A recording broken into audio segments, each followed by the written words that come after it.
that time it never work out between me and him.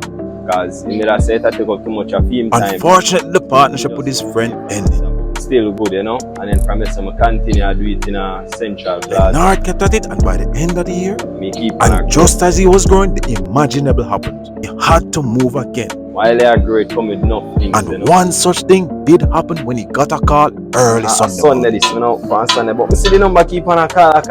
See me do answer. Me look at me hairdresser, I call Julie. I say, Smoothie, where you there? I say, what happened? She say, oh, your shop. Them broke in at your shop. I say, them broke in at my shop. Them who? I say, she don't know. She come here, come see the place wide open. I start race out of my chest. I can't believe. And so I rush come up. I see what I go on.